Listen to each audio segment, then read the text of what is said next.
The second episode of The Peripheral begins with Sherrise Newland, formerly referred to as the Research Institute's Queen Bee, conversing with the attacker of Flynn and the woman he was with, Alita West.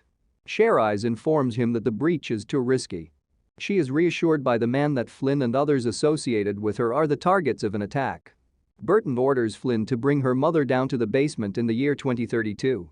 To provide the impression that the youngsters are still gathered around the fire, his companion Reese tracks the drone that the approaching assassins are using.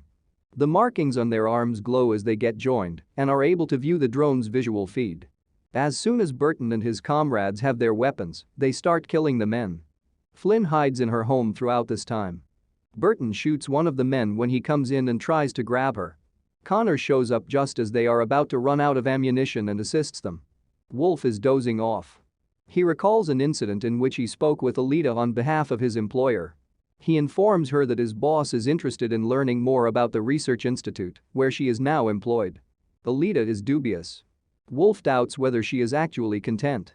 Wolf, whose real name is Wilf Netherton, receives a call from Lev Zubov, his boss, as soon as he gets out of bed. He commands Wilf to arrive right away. He claims that Flynn is their best chance of discovering Alita, so he has developed a peripheral for her. Following the call, Lev's friend Ash informs him that she doesn't believe Wilf can be trusted with this task. Lev informs Ash that Wilf has a powerful drive and a tremendous amount of violent potential. When Flynn checks back in, she awakens in a 2099-made body. Arriving and making an introduction is Wilf. Flynn is shown that this is the future, not a simulation. She is able to exist in this body thanks to quantum tunneling. He brings her to Trafalgar Square, where she observes the city's structures and colossal statues. 4 weeks from that day in Flynn's timeline, he shows her a newspaper with her mother's obituary to demonstrate that it is the future.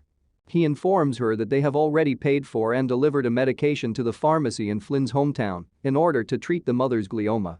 That Flynn may find Alita and save her mother, which would benefit Wilf. Flynn purchases the medication from the drugstore and returns home. Her mother says she was aware of the glioma and that she wanted to protect Flynn from the pain. Despite Flynn's claims that the medication is experimental, she consents to taking it. Tommy notices a coffee cup that appears to be floating in the air. After some exploration, he discovers that there is an automobile with a cloaking mechanism. Flynn fills Burton in on the situation and tells him about the medication for their mother as Burton's pals bury the assailants' bodies. He is enraged and declares that Wilf cannot be trusted. They clash. Flynn is opposed Burton logging on in place of her, but Burton wants to. The following morning, Flynn awakens in a Notting Hill home.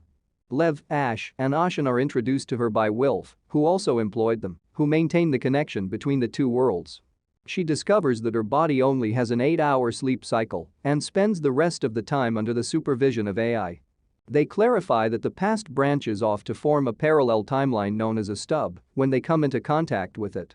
The point of separation is established at the contact. They were given a trapdoor inside the Research Institute by Alita, who worked there. They refuse to answer her question about what happened to her and her family in their timeframe. She then learns that the medication prescribed to her mother only has a 57% success rate. She promises them that she will start talking about their missing lady as soon as they assist her and her family. Tommy discovers a gunshot in the vehicle and approaches Burton to inquire about it. Burton says he knows what kind of bullet it is, but says he doesn't know anything else. Burton explains that they engaged in a drone fight when Tommy queries his buddy's trucks outside the house. Lev advises Wilf to be patient with Flynn in London.